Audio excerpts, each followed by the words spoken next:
What's up YouTube? I made this video to share my optimized injured Bulwark Druid build for PvP. In addition, I'll be sharing my new healthy Bulwark PvP build for those of you who don't want to play the injured version. Each variant has its pros and cons, so I'll explain how, when, and why to use one over the other. Playing below 35% health allows you to stack and utilize damage reduction while injured, which is the second strongest defensive stat in the game after armor. With a max roll of damage reduction while injured on pants, boots, and amulet, you can reach 81.7% damage reduction while injured. This is a massive boost to our survivability and levels the playing field when dealing with bursty opponents, like a Twisting Blade rogue. However, while the injured variant is extremely powerful, it's also more gear dependent than the healthy variant. One thing to consider is that when you kill someone in PvP, it heals you, which means that to play the injured version optimally, you'll need to lower your health on monsters every time you kill someone.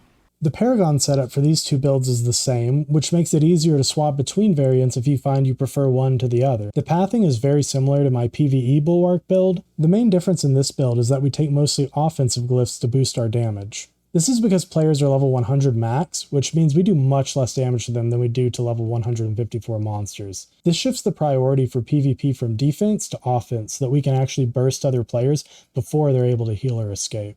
We invest in Claw and Storm Strike because we're using the Crone Staff if we have it. If you don't have the Crone Staff, you can still use this build, just follow my non-unique build planner for the skill. We max out Earthen Bulwark now to maximize our barrier since it's capped by our max life instead of our base life. We take Cyclone Armor primarily for the passive damage reduction, but you can also use this in a pinch to push someone away and get a chance for a free Bulwark. We take Poison Creeper mostly for the 20% crit chance, but it's also useful for the crowd control and for inflicting poison on enemies, which activates our damage reduction while poisoned affix. Since we have the Pack Leader Spirit boon, we're able to spam the active on this skill a lot. We take Hurricane for the slow and the damage reduction. Finally, we take Petrify for the crowd control and burst. I try to use Poison Creeper first to bait out the enemies unstoppable, and then when they waste it, I'm able to petrify them and hopefully one-shot them with the Barber Explosion. Next, I'm going to talk about the injured spirit boons. For the deer, we take Wariness for the 10% damage reduction. For the eagle, we take the 10% attack speed because it's an amazing stat both offensively and defensively. For the wolf, we take Pack Leader to spam our Poison Creeper and Bolster to keep our Fortify up. On the snake, we take Calm Before the Storm to spam Petrify more. As I mentioned earlier in the video, the injured version is much more gear dependent than the healthy version. This is because having high rolls on damage reduction while injured is extremely important. Raising your damage reduction while injured from 60% to 80% will almost double your effective health. I also recommend trying to pick up an extra multiplier on your amulet for more damage, such as ranks to Envenom.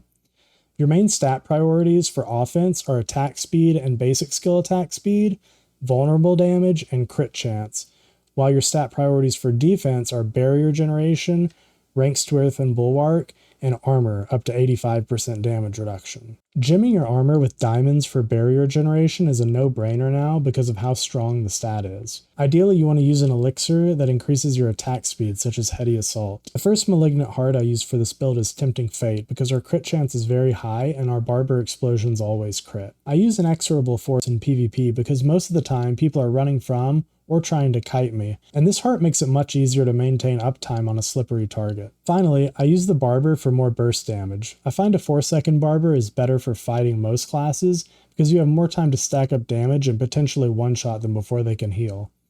That being said, there are some matchups that feel terrible with the long Barber, like a Blood Mist Necro, where they're able to cast another Blood Mist before the 4-second Barber explodes, effectively negating its damage. Since my hardest matchups are against rogues, I prefer the longer version. Now I'm going to discuss the differences in the healthy version of this build. We drop Cyclone Armor for Shred.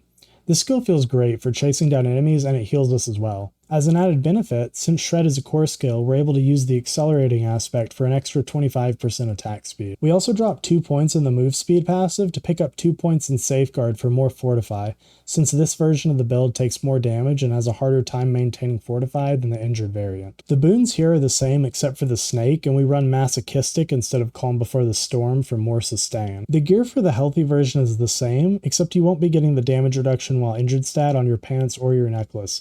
I recommend instead trying to stack damage reduction while fortified and close. I swapped Tempting Fate for the Lionheart for more sustain and barrier generation.